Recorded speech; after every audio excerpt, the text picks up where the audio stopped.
Mas então, vamos meditar no Salmo 57. Nós sabemos que os servos do Senhor Jesus Cristo passamos por grandes sofrimentos. As nossas orações são exatamente por esta razão especialmente. Uma missionária famosa no meio cristão do passado foi a missionária Elizabeth Elliot. Ela perdeu seu primeiro esposo, que era missionário, quando ele foi atacado pelos índios Auca. Ele que desejava que aquele povo conhecesse Jesus, mas, de fato, mesmo no início do trabalho, logo houve dificuldades muito graves e ele foi morto violentamente. A missionária Elizabeth Elliot, depois de alguns anos, tendo perdido seu marido Jim Elliot, ela teve o privilégio de casar de novo com Addison Light, e ele, imediatamente após o casamento, veio a sofrer de um câncer que o vitimou também. Ela era uma cristã piedosa, mas experimentada em sofrimentos. Certa feita, ela fez uma viagem para uma conferência missionária, e naquela viagem ela contou a história, a sua experiência de ter ido ao país de Gales, e lá observou o trabalho daqueles cães-pastor trabalhando e dirigindo carneiros e ovelhas para uma piscina onde eles eram mergulhados em uma solução para matar parasitas. Os carneiros maiores eram forçados a ficar mais tempo naquela piscina medicamentosa. E a Elizabeth Elliot, então, perguntou para a esposa do verdadeiro pastor daquelas ovelhas, perguntou, será que estes animais entendem que isto é para o bem deles? E, naturalmente, que a resposta da esposa daquele pastor de ovelhas foi, não, eles não entendem, eles são como nós. Geralmente não entendemos as nossas provações, mas Deus tem sido fiel e continuará fiel. E mesmo nas provações nós somos abençoados. O salmista deste Salmo 57 é Davi, e ele escreveu exatamente num tempo de grande provação. Como adolescente, nós sabemos, ele foi ungido como sucessor de Saul. Mais tarde, ao vencer o gigante Golias, ele ficou famoso no meio do povo de Deus, mas imediatamente odiado por Saul. O ódio era mortal e ele buscava matá-lo constantemente. Davi, então, sabemos, fugiu para uma caverna. Quem sabe ele não, por algum tempo, ele não se perguntou o que é que Deus quer me ensinar com isso. E no Salmo 57, nós temos a resposta de Davi nesta experiência amarga. O que nós aprendemos do Salmo 57 é que Deus quer ser exaltado mesmo no tempo dos nossos sofrimentos. Eu quero ler alguns versos, os versos iniciais deste salmo. Compadece-te de mim, ó Deus, compadece-te de mim, pois me refugio em ti. Eu me refugiarei à sombra das tuas asas, até que passem as calamidades. Clamarei ao Deus Altíssimo, ao Deus que tudo executa por mim. Ele enviará seu auxílio do céu e me salvará. Envergonhará meu opressor. Deus enviará sua misericórdia e sua verdade. Estou deitado no meio de leões, tenho de deitar-me no meio dos que me querem devorar. São homens cujos dentes são como lanças e flechas, e cuja língua é como espada afiada. Ó Deus, se exaltado acima dos céus, a tua glória esteja sobre toda a terra. Armaram um laço para os meus passos. Minha alma ficou abatida. Cavaram uma cova diante de mim, mas foram eles que caíram. Neste Salmo 57, Davi demonstra claramente as suas atitudes. Sim, Deus deve ser exaltado em todas as circunstâncias da nossa vida.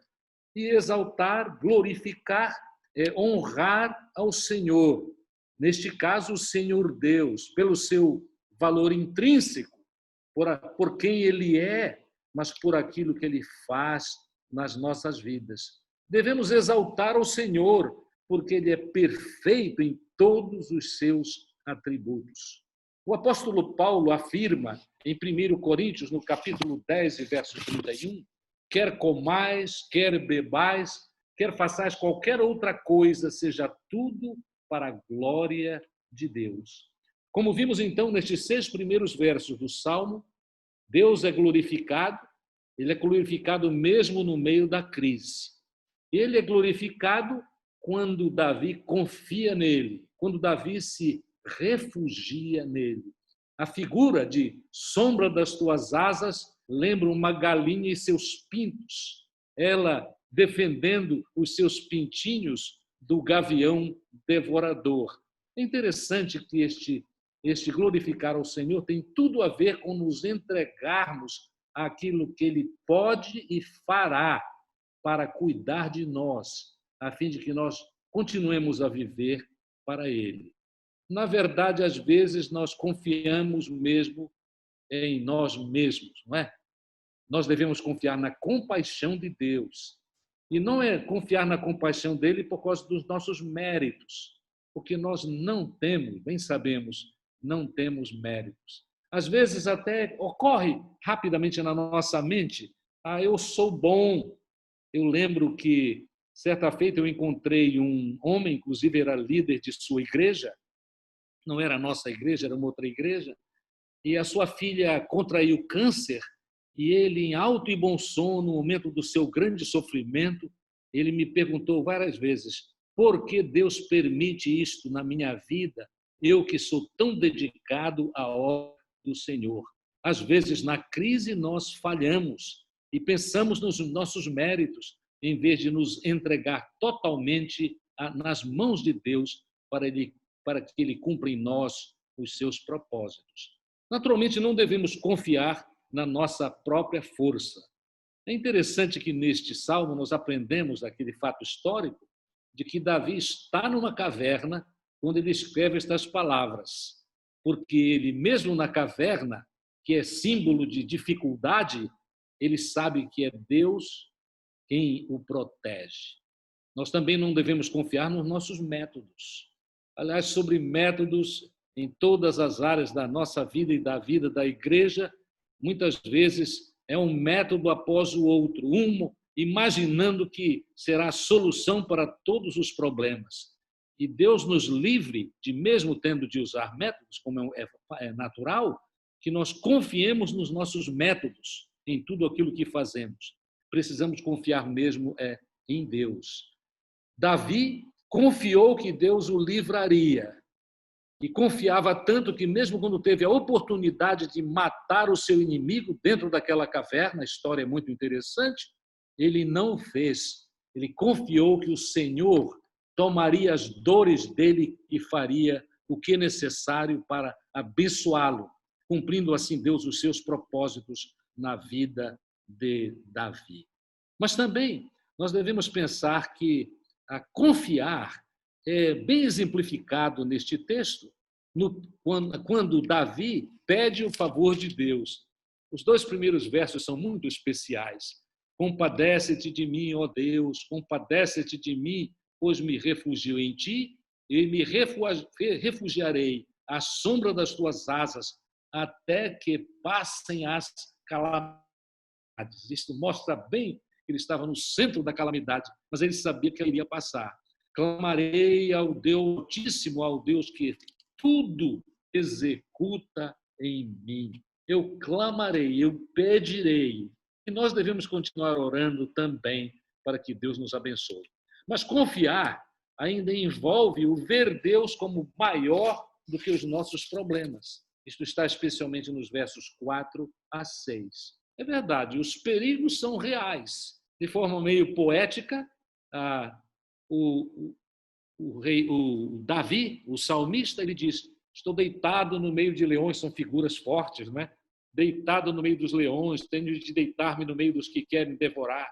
Aí ele mostra o que ele está pensando. São homens cujos dentes são como lanças e flechas e cuja língua é como espada afiada. Mas, ó Deus, seja exaltado acima dos céus, a tua glória esteja sobre toda a terra. Armaram um laço para os meus passos, a minha alma ficou abatida. Pudera, grande era o sofrimento. Cavaram uma cova diante de mim, mas foram eles que caíram nela. Agora, naturalmente, a confiança em Deus a confiança em qualquer tempo só vale se o objeto da confiança é realmente confiável, pois nada é difícil para Deus. Por isso precisamos corajosamente chegar ao trono da sua graça para pedir ajuda e já sabemos, para ser abençoados. Então Davi escreve estas maravilhas enquanto ainda na caverna. Nada havia mudado. Ele continuava perseguido e ameaçado, lembremos, de morte. Mas em vez de reclamar, em vez de se desesperar, ele louva a Deus. São os versos, especialmente os versos 7 a 11, com que completo esta leitura. Meu coração está firme, ó Deus. Firme está o meu coração. Cantarei louvores, sim, eu cantarei. Desperta a minha alma, despertai lira e harpa, quero despertar a alva. Senhor, eu te louvarei entre os povos, cantarei louvores a ti entre as nações, pois teu amor é grande até os céus e tua verdade até as nuvens.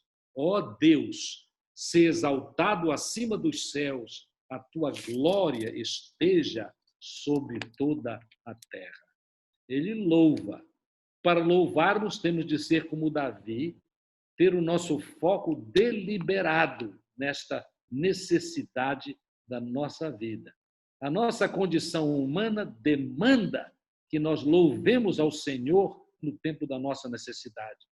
E não é humanamente natural isso. O comum para o ser humano, especialmente se está afastado de Deus, é o desespero. Mas no verso 7 nós aprendemos que ele diz assim: eu estou firme em Deus, e firme eu cantarei louvores ao Senhor. Nós também precisamos louvar mesmo quando em dificuldade. Inclusive o louvor é o nosso testemunho da graça, da misericórdia e da bondade de Deus. Quando agimos como Davi agiu no meio da sua crise, nós inspiramos outros tão carentes desta lição em suas vidas. É interessante que no verso 3 ele havia afirmado: Deus enviará auxílio, porque ele sabe que Deus é fiel.